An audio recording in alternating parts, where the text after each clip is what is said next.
ప్రియుడి మోజులో పడి కట్టుకున్న భర్తను ప్రియుడితో కలిసి భార్య హత్య చేసిన ఘటన మెదక్ జిల్లాలో కలకలం రేపింది.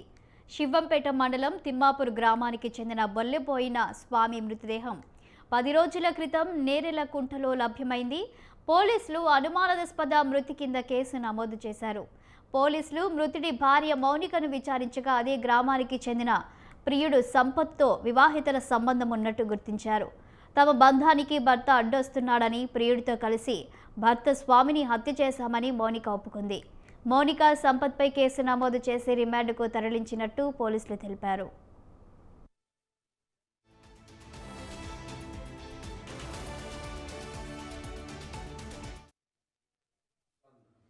సబ్ డివిజన్లోని శివంపేట సంబంధించిన ఒక హత్య కేసులో నిందితులు అయిన ఇద్దరు వ్యక్తుల్ని శివంపేట పోలీసులు అరెస్ట్ చేసినాము.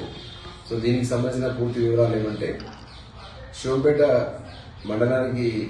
మండలంలోని తిమ్మాపూర్ గ్రామానికి చెందిన పొల్లబోయిన మౌనిక అని ఈమె 12 సంవత్సరాల క్రితం వీళ్ళ మేనత్త కొడుకైన స్వామితోటి, ఈయన తూప్రాన్ మండలము రావేలి గ్రామానికి చెందిన వ్యక్తి, ఈయనతోటి వివాహం జరిగింది. వివాహం తర్వాత ఆయన ఇల్లరికం వెళ్ళి అదే ఊర్లో తిమ్మాపూర్లో సెటిల్ అయిపోయినాడు.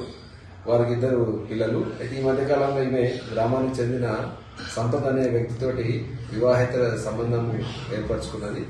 ఆ విషయంలో భర్తకు కొంతకాలానికి అనుమానం కలిగింది. ఆ తర్వాత అది బయటపడడంతో భర్త మౌనికతోటి ఈ విషయంలో గొడవపడి ఆ విషయాన్ని బయటికి చెప్పేసి పంచాయతీ పెడతా అని భార్యని బెదిరించడంతో ఆమె ఎట్లయినా సరే భర్తని అడ్డు తొలగించుకోవాలా, తర్వాత ఈ విషయం బయటపడితే ఏమైపోతుందన్న ఒక ఆందోళనతోటి ప్రియుడితోటి ఒక పథకం పన్ని దాని ప్రకారం ఒక అవకాశం కోసం ఎదురు చూస్తుండగా ఇది 22/12/25 నాడు, డిసెంబర్ 22 నాడు రాత్రి భర్త బాగా తాగి వచ్చిన పరిస్థితిలో ఉండి ఆ రోజు కూడా గొడవపడడం జరిగింది.